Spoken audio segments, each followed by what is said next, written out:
Vous voyez là, il y a une belle maison. Tous les accès à la maison sont ouverts, volets, etc. Donc c'est une maison typique pour être cambriolée, ça. Il sait peut-être qu'il va trouver des objets de valeur, notamment des bijoux. Dimitri, c'est un acharné qui aime bien surprendre les casseurs en flagrant délit. Voilà pourquoi il travaille souvent en civil. Et du flagrant délit, il va en avoir sa dose. Car pour lui, l'affaire de l'année, une série de 38 cambriolages commence maintenant, mais il ne le sait pas encore. Donc là, la patrouille d'intervention vient de nous appeler pour un cambriolage commis route au cours de la journée. On va avec la patrouille voir ce qu'il en est exactement. Un cambriolage de plus, mais nouvelle manière. Commis non plus la nuit, mais quand les habitants sont au travail. Un élément qui ne surprend plus les gendarmes. Ah, c'est quand même plus isolé là. Mais toujours les victimes qui ne se sentent plus en sécurité dans la journée. C'est vous qui avez appelé, madame? C'est vous qui avez appelé pour le cambriolage? D'accord. Une femme qui vit seule et qui travaille dans la journée, la proie idéale. Première étape, établir le profil du cambrioleur. C'est pourquoi Dimitri s'intéresse d'abord à ce qui a été dérobé. Qu'est-ce qu'on vous a volé? Apparemment des vieux bijoux, parce qu'il y avait un solitaire en diamant, un sort en blanc. Et après, j'avais ma bague de fiançailles. Un butin estimé à quelques milliers d'euros, c'est pas rien. Alors Dimitri veut maintenant savoir s'il a affaire à un amateur ou à un professionnel. Et il relève un premier indice. Les pièces principales comme le salon ou les chambres annexes n'ont pratiquement pas été fouillées. En revanche, dans la chambre de la propriétaire, c'est un désastre.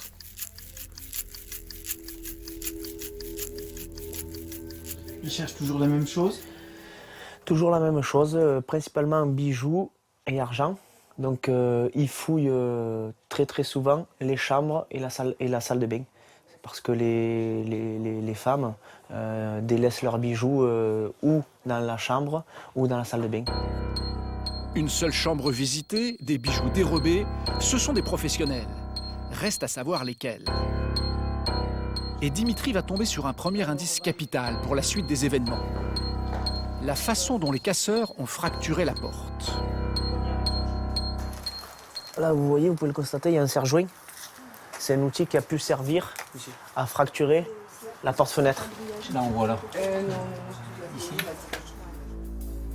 Les cambrioleurs utilisent des outils trouvés sur place pour ne pas se balader avec des pieds de biche sur eux, ce qui les ferait tomber au moindre contrôle. Dimitri communique à toutes les patrouilles cet indice sur la façon de fracturer les portes, au cas où elles tomberaient sur un autre cambriolage de ce type. Et pas plus tard que le lendemain. Tu me suis? On part au cambriolage chez madame. Ok.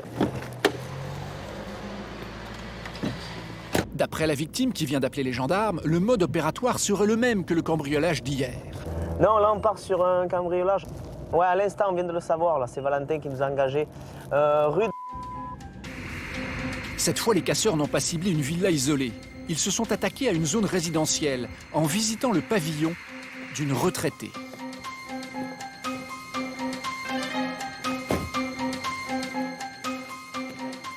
Bonjour madame.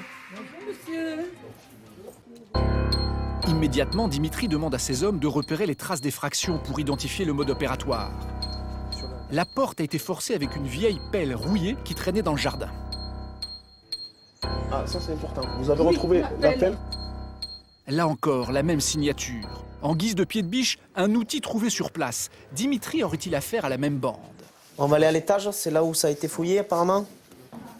Et là encore, les casseurs se sont concentrés uniquement sur 2 pièces. 3 chambres, une salle de bain. La salle de bain aussi a été visitée. De manière générale, actuellement, c'est ce qu'ils font. Parce qu'ils savent que les bijoux sont soit dans la chambre, soit dans la salle de bain. Est-ce que tous les accès ont été vérifiés? Dimitri espère un indice pour faire avancer son enquête, une trace, un début de piste. Mais encore une fois, les techniciens ne trouvent rien. Aucune empreinte digitale, les casseurs font attention, ils doivent porter des gants. La vieille dame n'avait pas de bijoux, rien n'a été volé, mais elle ne dormira plus sur ses 2 oreilles. Elle a touché. Ben, je peur là, un peu de savoir qu'il est venu quelqu'un quand même, qu'on est venu me fouiller en haut, tout détourné en haut. Ça fait 2 fois, ça me fait un peu peur quand même. Des dizaines de petits villages disséminés autour de Brignoles, dans une zone comprise entre Aix-en-Provence, Toulon et Draguignan, avec des résidences secondaires inoccupées sauf en été, et des zones pavillonnaires désertées dans la journée. Or, la semaine suivante, les événements s'accélèrent. Les casses se multiplient. Un cambriolage, puis 2 supplémentaires et encore 3 autres. En tout 6 casses en 6 jours avec la même façon de fracturer les portes. Actuellement, on est à peu près depuis le début de l'année, depuis le 1er janvier, on constate environ un cambriolage par jour. Pour une ville comme Brignoles, c'est beaucoup. Dimitri en est persuadé, il est sur la trace d'un gang qui est bien parti pour mettre la région à sac. Cette affaire mobilise toute la brigade où on commence à prendre le dossier très au sérieux. Il doit alerter son supérieur, l'adjudant Julien Navarro. Bonjour, comment ça va? Et vous, la forme? En fait, voilà. Moi, c'est mon voisin qui m'a appelé. Il est dessus parce qu'il avait entendu du bruit vers 3 h du matin. Ce qu'ils m'ont fait, c'est qu'ils ont cassé la vitre, en fait. Mais la vitre, comme c'est du sécurité, elle ne se casse pas en 1000 morceaux. Ils l'ont enlevée entière. Une fois qu'ils ont enlevé la vitre, ils sont partis avec, ils l'ont déposé sur une voiture. Ça, c'était la vitre, le rideau, il était derrière. C'est cette porte, ils sont passés par cette porte. C'est ça. Je pense qu'ils ont dû rentrer à plat ventre quand même. Ensuite, ils sont arrivés là. Tout ce qui est ces alcools. Sauf la tequila, je pense qu'ils n'aimaient pas. Le rhum, le gin et le Malibu. Je pense qu'ils n'aimaient pas. Ils ont pris tout Tous les 51, les whisky et les vodka. Et les pastis, ouais. Ensuite, là, voilà. Ils sont venus ici, ils m'ont fait razzia sur tous les chocolats. Ils m'ont volé tous les chocolats. Ils sont passés derrière, ils ont fouillé tous les tiroirs et tout. Ils m'ont tout envoyé en l'air, le bordel et tout. Ils m'ont pris la caisse, avec le fond de caisse qu'il y avait dedans, de 200 €, quoi.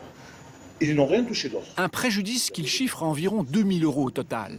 Ils vous ont pris combien de bouteilles à peu près? Le rayon d'alcool qui a été vidé, des kilos de confiserie raflés, le commerçant a une petite idée sur le profil des cambrioleurs. Moi, je sais qu'il y a certains jeunes qui restent plus vers ici. Je les vois plus du tout. Même certains qui venaient des fois, sûrement des petits jeunes qui venaient m'acheter des tubes ou quoi, des oasis. Et il y a une équipe de jeunes. Des clients réguliers qui viennent. Non, c'est pas des clients réguliers, c'est des jeunes qui passent prendre une bouteille de coca. Eux, je ne les vois plus justement. Ça serait bien qu'on mette la main dessus. Ah ouais, parce que bon, moi, ça me fait. Ah oui, 2000 € de. Voilà, de. On vous tient au courant. D'accord? On fait comme ça? Je vous remercie. Allez, merci. Dimitri pense effectivement à quelques petits caïds. Et son enquête a une chance de progresser à cause d'un détail qui a échappé. On va aller vérifier la présence éventuelle des auteurs des faits, ou du moins recueillir certains renseignements sur le déroulement des faits. Sans témoin direct, la vidéosurveillance est le seul moyen dont il dispose pour tenter d'obtenir enfin une première piste. Il profite de la pause de l'opérateur pour visionner les bandes de cette fameuse nuit. Et c'est possible car les vidéos sont conservées 1 mois, précisément en cas d'agression ou de vol. Les casseurs ont peut-être commis leur première erreur. Ici, vous avez les heures qui défilent. Donc vous pouvez choisir l'heure que vous voulez selon le créneau horaire de la commission de l'infraction. Il visionne les bandes en se focalisant sur la caméra de la gare routière. Avec au fond à gauche la supérette. Et après minuit, pour un gendarme, toute silhouette devient suspecte. Ça, c'est déjà peut-être un élément intéressant. À 1h25, une demi-heure après la fermeture, il se dirige à direction du supermarket, là. Est-ce qu'il s'arrête à proximité ou pas? Ouais, il y en a un qui jette un coup d'œil et il repart. Serait-ce un repérage? Le gendarme continue le visionnage.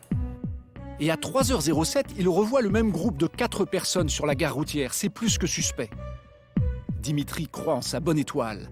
Les individus se dirigent vers la supérette. Quand, subitement, la caméra gérée par un programme informatique change d'axe comme toutes les 10 minutes pour balayer un autre secteur. Pas de chance. Si c'est le groupe qui a fait le casse, Dimitri n'a aucune image et aucune preuve. Mais il ne s'avoue pas tout de suite vaincu.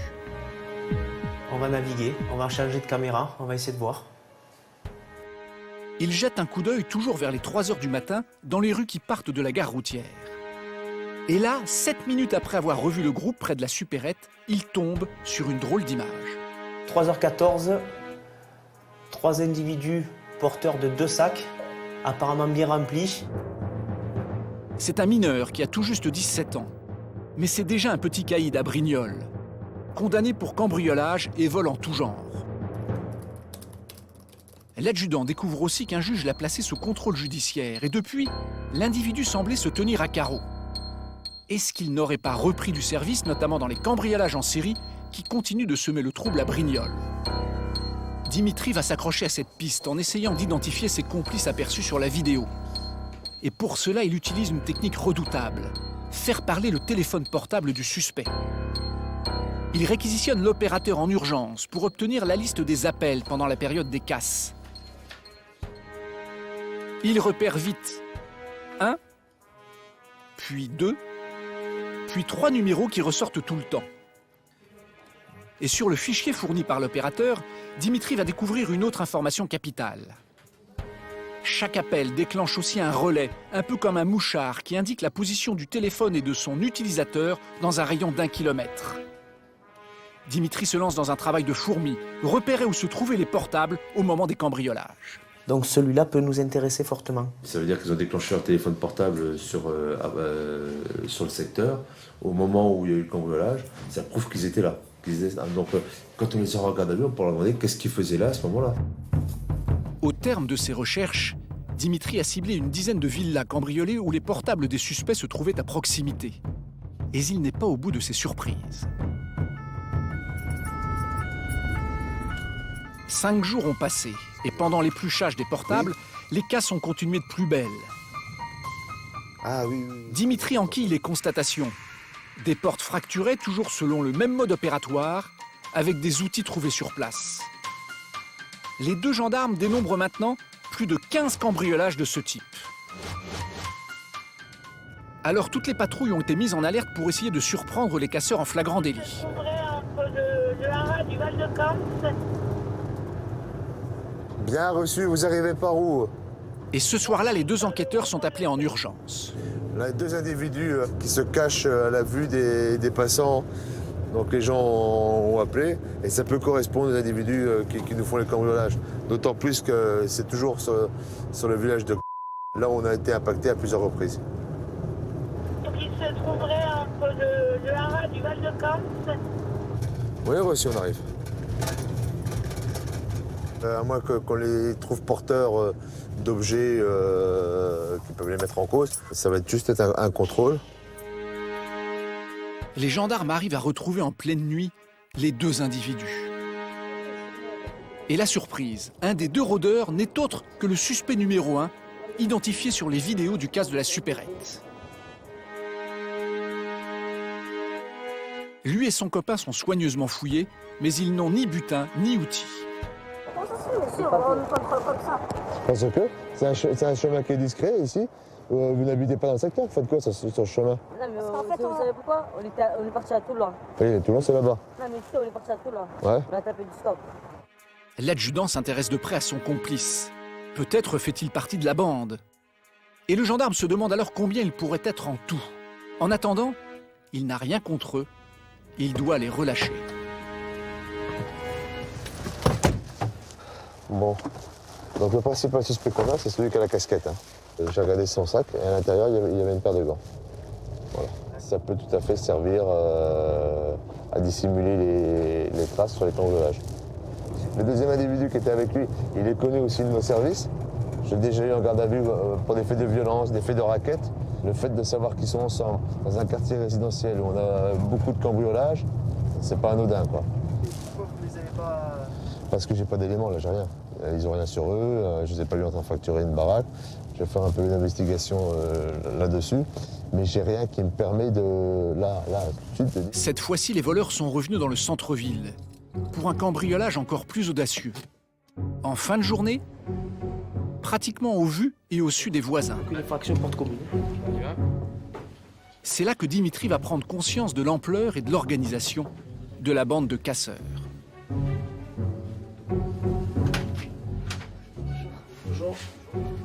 La maîtresse de maison est encore sous le choc. et son conjoint bien dépité. Qui a vu l'effraction? D'accord. Vous êtes rentré à quelle heure? Donc ça s'est passé entre 14h45 et 20h30. Qu'est-ce que vous avez constaté? Quand on est rentré, j'ai vu de suite qu'il n'y avait pas l'écran plat. Donc, Après, il y avait 3 ordinateurs.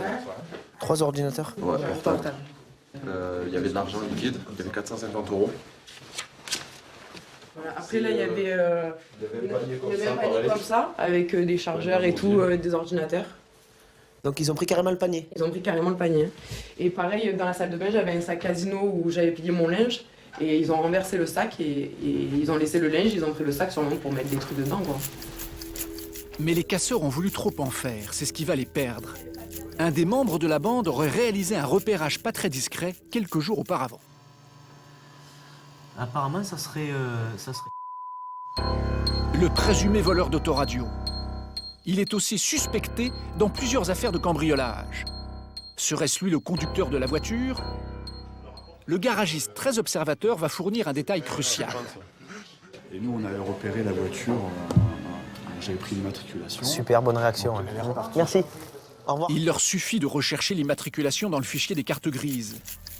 Et les gendarmes tombent sur ce genre de voiturette que l'on peut conduire sans permis, ainsi que sur l'identité de son conducteur. À ce stade de l'enquête, Dimitri pense donc tenir 3 membres du gang. Le suspect numéro 1, son complice chargé des repérages, et le chauffeur, un garçon de 17 ans, déjà connu de la brigade. Dimitri a transmis le signalement des 3 hommes et de la voiture à toutes les patrouilles. Et le soir même, elle vient d'être repérée. Il se précipite dans le secteur. Tu vois, elle est là. Ouais. Elle était sur le parking de McDo.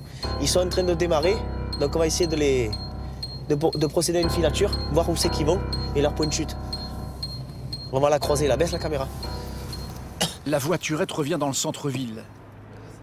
Ses occupants feraient-ils route vers un cambriolage? Dimitri décide de les prendre en filature.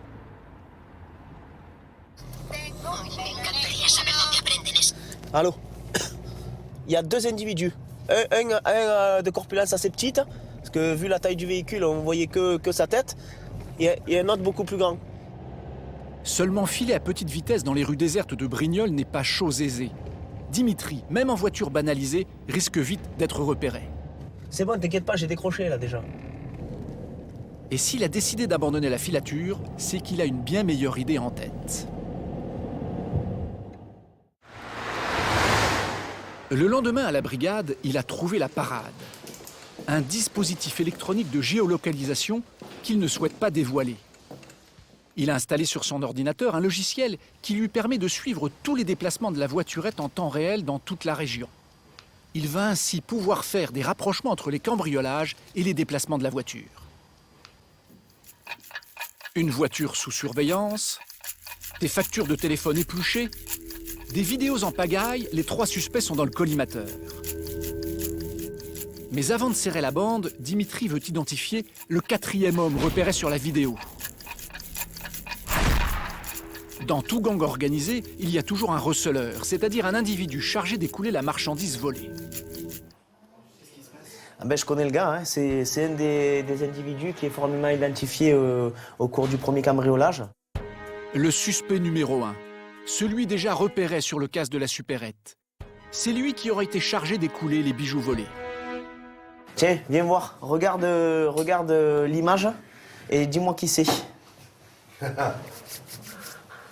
Voilà, c'est la bijoutière qui m'a dit que ce gars-là avait eu un comportement suspect.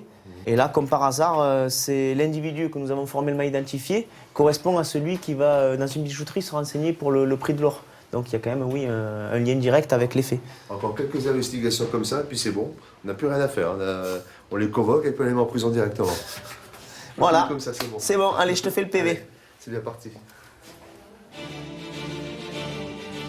Cela fait maintenant 1 mois et demi que l'épidémie de cambriolage frappe la petite ville de Brignoles. Vous voulez quoi dans un premier temps? Peut-être des écoutes ou offrir une information? La mise sous surveillance du suspect numéro 1, de son acolyte qui a commis plusieurs repérages, et de l'homme à la voiturette a porté ses fruits. Les gendarmes, à force de recoupement, ont étoffé leur liste de suspects. En plus des 3 premiers individus, ils pensent avoir identifié 4 complices. 7 cambrioleurs au total qui auraient un palmarès impressionnant. Donc on a déterminé ces 7 personnes. Le préjudice sur les 32 ou 33 cambriolages s'élève à plus de 100 000 €. Pour une période très courte, c'est-à-dire 1 mois et demi. Bon, à la revente, ils n'auront pas ces 100 000 € de bénéfices nets, bien sûr. Mais oui, ça commence à faire beaucoup. Le dossier suffisamment étayé, les interpellations peuvent être programmées. Mais pour arrêter 7 personnes en même temps, les effectifs de la brigade ne suffisent pas. Julien doit faire appel à des renforts musclés, le PSIG, le peloton d'intervention de la gendarmerie. Ce que je veux, c'est on va couvrir le secteur sud, Brignoles, Camps. Ce petit commando de 14 gendarmes est spécialisé dans les actions délicates. Avec la banane, je vais pouvoir tourner dans le Camps. Et l'adjudant Navarro va les mettre au parfum, car il vient de découvrir que dans la bande, le suspect numéro 1 n'est pas un enfant de cœur.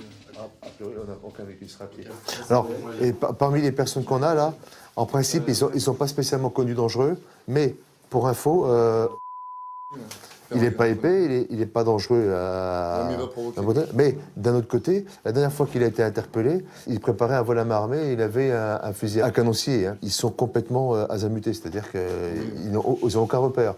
Moi, avec le véhicule banane, Pour que les interpellations soient carrées, il y a toute une paperasse à remplir et l'adjudant Navarro a besoin d'encore un peu de temps. Il programme l'opération dans 6 jours, lundi prochain. Mais le soir même, coup de tonnerre. Appelle, que sache quand même qui c'est. Il est 19 h et à la brigade, c'est le branle-bas de combat. Attends, on va voir les étapes.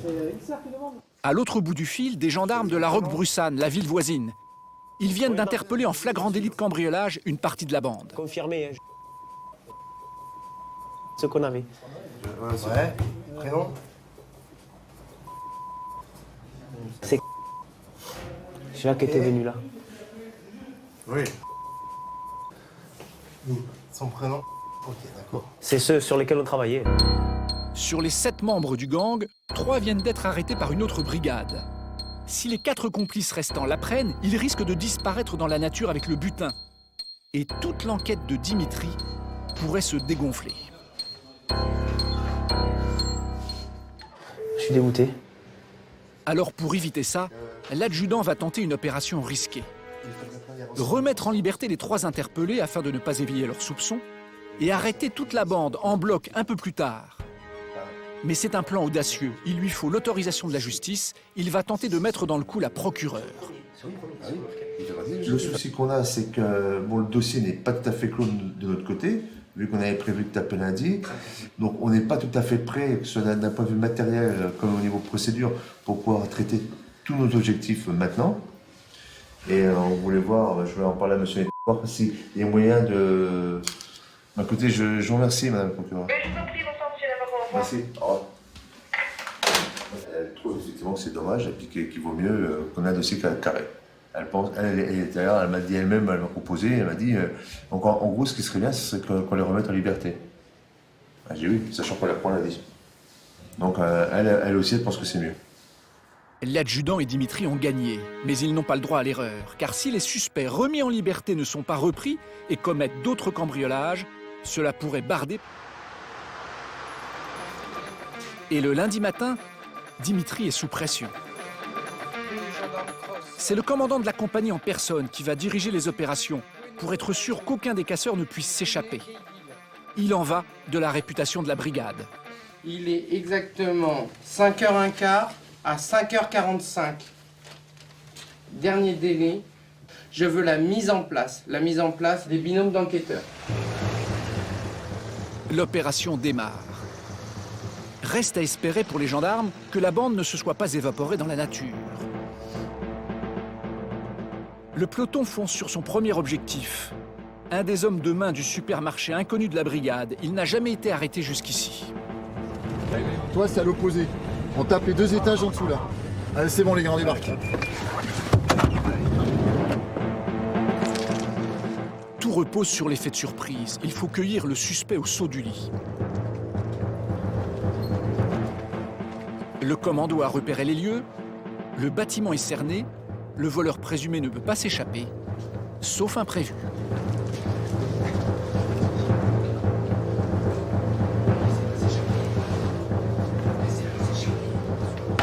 Gendarmerie, dépêchez-vous d'ouvrir! À 3, je casse la porte! 1! 2! Je vais casser la porte! Attention les gars, prêt pour la pénétration? Restez là. C'est lui. Allez. J'ai personne. Ok, bouge pas, comment tu t'appelles? Chambre claire. Ok, d'accord. C'est pas toi qu'on vient chercher. Petit stress chez les gendarmes, impossible de mettre la main sur l'individu recherché. Regardez le placard. Le placard. C'est fermé là? C'est clair? Asseyez-vous, on va vous expliquer. Votre fils, il est où? Voilà. Il habite en ville. Il habite en ville? Vous avez l'adresse? L'adresse? L'oiseau s'est envolé, l'opération débute mal. Jeune homme, monsieur, j'aime pas la... Finalement, les gendarmes auraient-ils trop tardé à intervenir? Les gars, vous rembarquez dans les véhicules. Il n'y a plus une minute à perdre, il se rue tout de suite au domicile du suspect numéro 1, le jeune à la casquette. C'est un peu le chef de la bande. Si lui aussi est introuvable, l'opération serait un fiasco. Et d'après l'enquête de l'adjudant Navarro, il se pourrait que le suspect soit armé. Et la consigne particulière, la plus importante, usage des armes conformément au texte réglementaire, donc légitime défense. Il faut prévoir le pire, d'accord? Les gendarmes investissent le plus discrètement possible un vieil immeuble du centre-ville.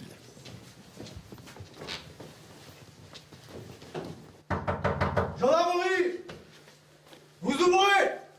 Dépêchez-vous, à 3, je casse la porte! Dépêchez-vous, la gendarmerie! Allez, gendarmerie, ouvrez! Ouvrez! Allez, reculez, reculez! Allez, go, go, go! Go, go! Allez, vite, vite, vite, vite! Mets-toi, Laurent! Allez! Doucement, la petite, aussi. Allez, là, attention, il y a un renforcement, là! Bouge pas de là! Et au bout de quelques secondes, ils ont trouvé leur proie. La petite, c'est... Prends-le en compte, c'est ton objectif. C'est ça, par ton temps, hein?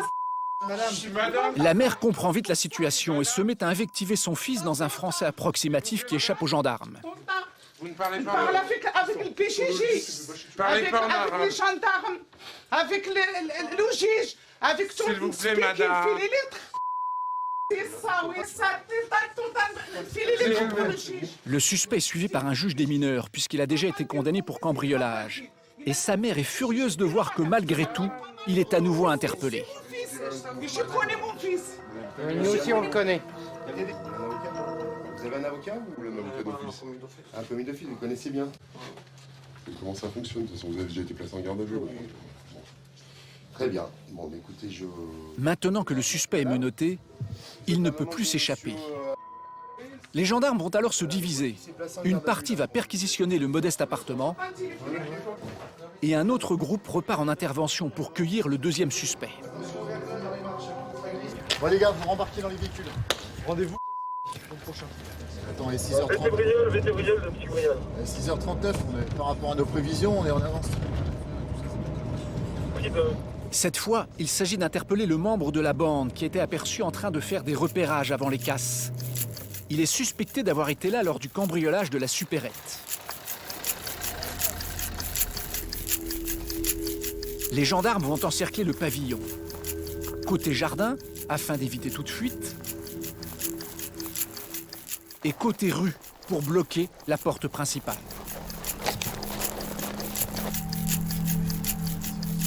Gendarmerie, dépêchez-vous d'ouvrir! Gendarmerie, dépêchez-vous! Il ouvre. Attention les gars, ça ouvre. On y va. Allez, go! Reculez, monsieur, reculez. La gendarmerie, reculez. Ok, escalier à droite. Cet homme, le père, n'intéresse pas les gendarmes. Leur cible, son fils de 18 ans.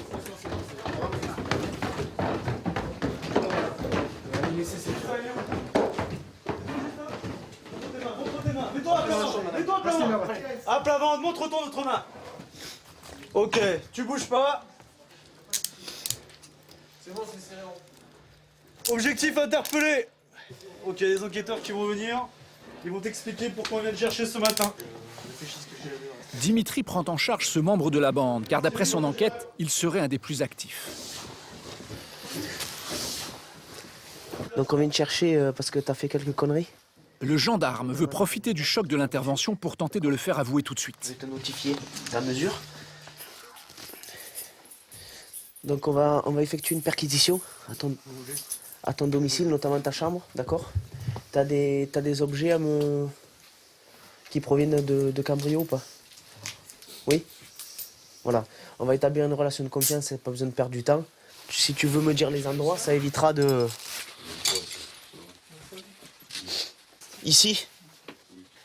Premier aveu, première preuve, un petit baladeur d'une centaine d'euros. Où ça? Provient d'où celui-là? Ouais. Dimitri passe la chambre au peigne fin et il fait découverte sur découverte. Encore un baladeur, celui-là aussi, des parfums, une façade d'autoradio et même une bouteille de whisky qui pourrait provenir du casse de la supérette. Sors d'où? Une paire de gants usagés, bien pratique pour ne laisser aucune empreinte. Et plus inquiétant, un pistolet à air comprimé qui fait plus vrai que nature. Ça peut servir notamment dans le cadre de vols à main armée. Une personne non avisée peut croire que c'est une vraie arme. Autre chose à déclarer? Dimitri a bien préparé sa perquisition. Il s'est fait une liste de tous les objets dérobés. Il a assez des babioles. Maintenant, il voudrait dénicher du lourd. Des bijoux, t'as des bijoux? Non. Ils sont où les bijoux? J'ai pas de bijoux. Ils sont où? J'ai pas de bijoux. Ou de bijoux. Ils sont où les bijoux? Mais j'en ai pas. Écoute bien ce que je te dis.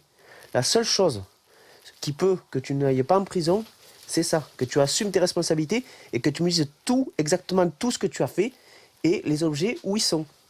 Notamment les bijoux. C'est la seule chose qui peut ne pas te faire rentrer en prison. Les bijoux du Nigeria. Le jeune homme est-il sincère? Dimitri ne désarme pas. Il s'attaque au linge de maison, une planque traditionnelle pour les valeurs. Et là, bingo. Ah, ben voilà. Ben c'est un bijou en or. Et les clés d'un véhicule Corsa, et 20 € qui sont dissimulés comme ça, sous un drap. Faut pas commencer à me prendre pour un idiot, d'accord? Parce que ça va pas aller entre nous. Je te le dis de suite. Je t'ai demandé tout à l'heure s'il y avait d'autres objets, tu m'as dit non. Je pense que t'es dans une situation où il vaut mieux pas mentir, au départ. Belle prise. La chaîne en or fait bien partie du listing de Dimitri. En revanche, il n'a pas encore été signalé d'Opel Corsa volé. La clé, elle vient d'où? Une maison que tu as fait hier? Hier, c'était dimanche. La bande ne s'accorde aucun répit. Elle casse même les jours fériés. Est-ce que ça vous appartient? En tout, le gendarme met la main sur une dizaine d'objets. Et à nouveau, ce sont les parents qui vont tomber de très haut. Ils sont complètement désemparés. Depuis quelque temps, leur fils unique était devenu un mystère pour eux. Il rentre vers quelle heure? Mais je sais pas. Il dort chez les copains. Depuis le jour de ses 18 ans, il n'existe plus. Il ne mange même plus avec nous. On le voit plus. On le voit plus. D'accord. Il rentre pour dormir, parce qu'il rentre, il rentre le soir, nous on dort déjà. Vous connaissez ses collègues, ses fréquentations? Le grand malheur, c'est ça. Vous connaissez pas? Je devrais même pas un copain, même pas... Je sais pas, franchement, je sais pas. Le faire travailler, bon, c'est quasi impossible. Des choses comme ça. Incompréhensible. Il manque de rien. C'est ce que je lui ai dit. Il n'a pas l'air de vivre dans la pauvreté ou dans le malheur. Je sais pas. Il a besoin de quelque chose, il a. C'est pas forcément il demande, par nécessité. Il a. Il faut l'encaisser, hein. Ça fait mal, hein. Ça fait mal.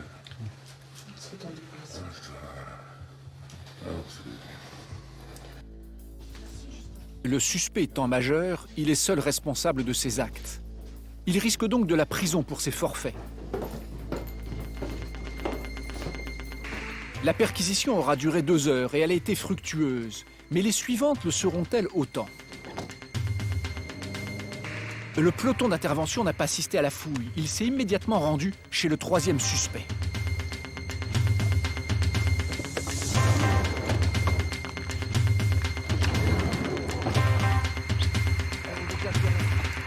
Il s'agit du conducteur de la voiturette qui servait à transporter le butin des cambriolages.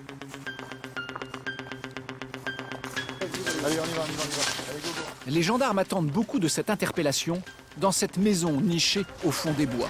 Madame Marie, ok, vous restez ici, mettez-vous ici. Votre fils est ici, votre fils Théo. Qu'est-ce qui se passe, monsieur? Sous le regard ébahi du propriétaire des lieux, les gendarmes interviennent pour la 4e fois en moins de 2 heures. Exemple à droite, une pièce au fond.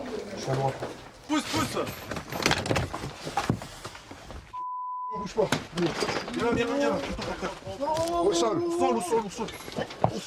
Donne ta deuxième main. C'est bon. Donne ta deuxième main. J'ai rien fait. Donne ta deuxième main, on t'a dit. Qu'est-ce qui se passe? Écoutez, jeune homme, qu'on te donne des consignes. Oui, mais c'est bon, doucement. Eh garçon, là, tu vas baisser d'un ton déjà, ok? Oh, regarde-moi, tu baisses d'un ton. C'est la gendarmerie. D'accord? Ouais, j'ai vu. Eh, c'est pas un gamin de 17 ans qui va me parler sur ce ton-là. Tu m'as compris? Oui ou non? Mais j'ai fait quoi, là? On va t'expliquer, les enquêteurs vont t'expliquer. Dans le cadre de cette garde à vue, vous bénéficiez de droits. Ils disent que j'ai volé. Vous m'écoutez, monsieur? Mais comment, là? Vous avez possibilité, c'est moi que vous écoutez pour l'instant, c'est pas l'inverse, d'accord? Est-ce que vous souhaitez vous entretenir avec un avocat? Je sais pas. C'est oui ou c'est non, c'est pas je sais pas. Je sais même pas ce que je vais avoir, ce que j'ai fait, là, je sais rien. Des faits de vol, monsieur, vous avez compris, les faits de vol aggravés? Voilà, mais vous n'avez pas volé, c'est bien, on en parlera tranquillement pendant votre garde à vue. Donc si vous voulez déjà commencer sur le principe, j'ai rien fait, vous allez intérêt à vite réfléchir, parce que vous allez vite voir ce qui va se passer, d'accord? Ah ben l'enquête elle est là, elle est faite l'enquête. L'enquête c'est tout ça déjà pour vous, d'accord? C'est ça, et pour moi, j'y Oui. suis là. Ça c'est rien que vous ça. Rien que vous tout ça. Moi, j'y suis, j'ai fait D'accord? des cambriolages, Oui. je sais pas quoi. Oui. Ben, d'accord. Vous Ok. avez retrouvé des empreintes sur moi? Ah les empreintes non, mais on a mieux que ça. On a mieux que ça, monsieur. On a même mieux que ça. Ils veulent tout me prendre, là, ça y est. Là. On dirait que j'ai fait un meurtre. Le gendarme a repéré un premier indice qui l'intéresse. Non, ça vous prenez pas. Ça non plus. Une casquette blanche aperçue sur la vidéo du casse de la supérette. Ça fait partie des éléments de preuve. De quoi ma veste? Ouais. Mais le suspect clame son innocence sur toute la ligne. Pour le faire tomber, il va falloir trouver beaucoup d'objets volés et la moisson se révèle fournie. Les gendarmes mettent la main sur toutes sortes de matériel, notamment IFI, de provenance plus que louche. En tout cas suffisamment pour informer le père des soupçons qui pèsent sur son fils. Si on vient le chercher, comme je le disais tout à l'heure, c'est vraiment pas par hasard. C'est qu'il était sous surveillance depuis un petit moment déjà.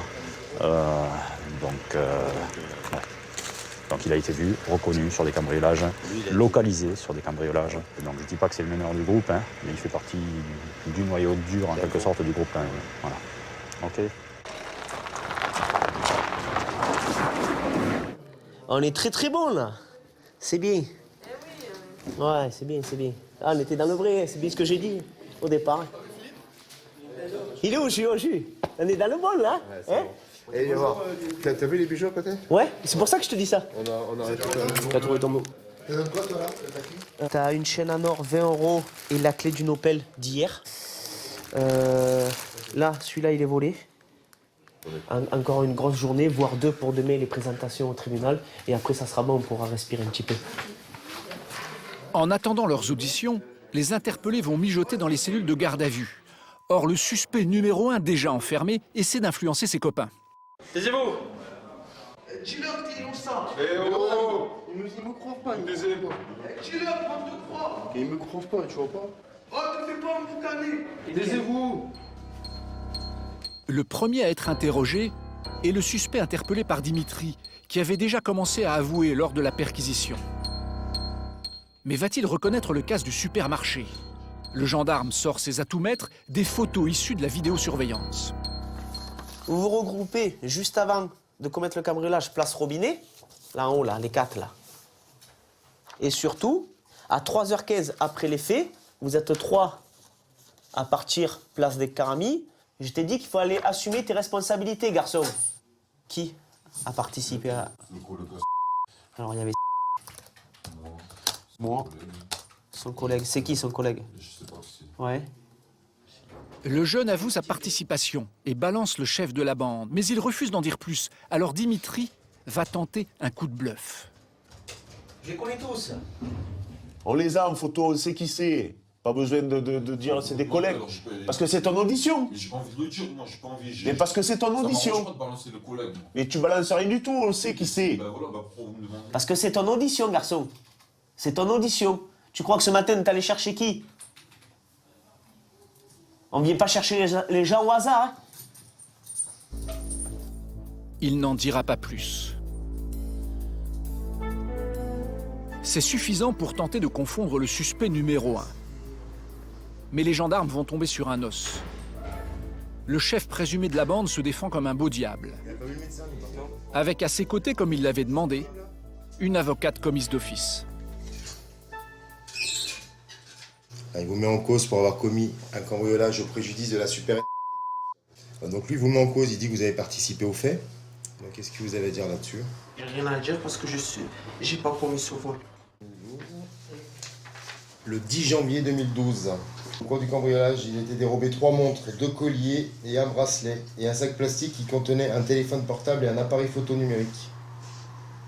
Voilà, il dit que vous étiez avec lui sur le cambriolage. C'est faux? C'est totalement faux. Ils essaient tout de me mettre sur le dos.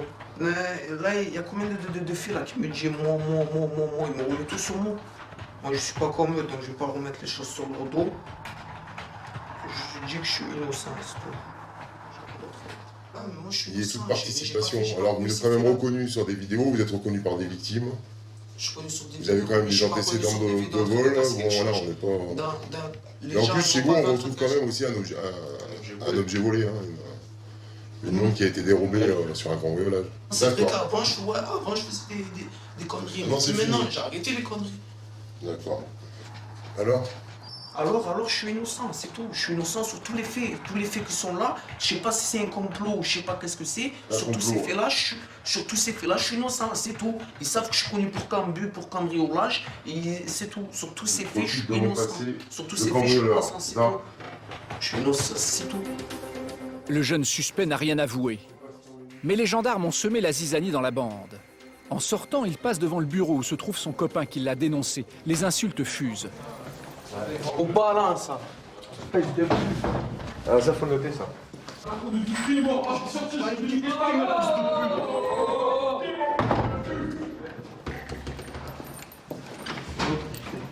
Regardez, venez voir un petit peu là. Au même moment, Dimitri accueille les victimes pour qu'elles puissent examiner le butin retrouvé. Ce jour-là, c'est une centaine d'objets qui sont étalés sur la table. Téléphone. Des montres, des bijoux. Il y a des parfums. Même le faux pistolet a été dérobé. Ça, la montre, c'est sûr. Ouais, mais moi, il me semblait bien que c'était avec Ça La montre. Les dollars. Les montres, oui, c'est ça. Et les dollars, c'est à vous? Ouais, c'est mon fils. Il est allé aux États-Unis, il garde un souvenir. Regardez bien, prenez le temps de faire le tour. Hein. Ouais. Ça, c'est à moi, certainement. Oh, c'est tout à moi tout à l'heure. Ah, pas tout à vous, hein. Attention, ouais, on va vérifier. Hein. De toute façon, on va... Il y a eu 38 cambriolages, donc c'est presque un par jour. Donc si vous ne mettez pas un terme à leur agissement, là, vous recensez 300 victimes à la fin de l'année. Donc c'est bien que ça s'arrête. Je pense qu'on aura beaucoup moins de cambriolages les jours qui vont suivre, et c'est très bien pour nous. Allez, c'est bon. Allez, c'est bon. À la fin des auditions, les gendarmes sont sûrs de leur coup. Ils peuvent imputer 38 cambriolages à la petite bande. Les jeunes suspects vont maintenant être présentés à un juge qui va les réinterroger. Passer au crible l'enquête de Dimitri et de l'adjudant Navarro pour déterminer le nombre de cases dont les jeunes se seraient rendus coupables. Les mineurs risquent un placement dans un centre éducatif fermé. Et les majeurs jusqu'à 7 ans de prison et 100 000 € d'amende s'ils sont condamnés pour vol aggravé.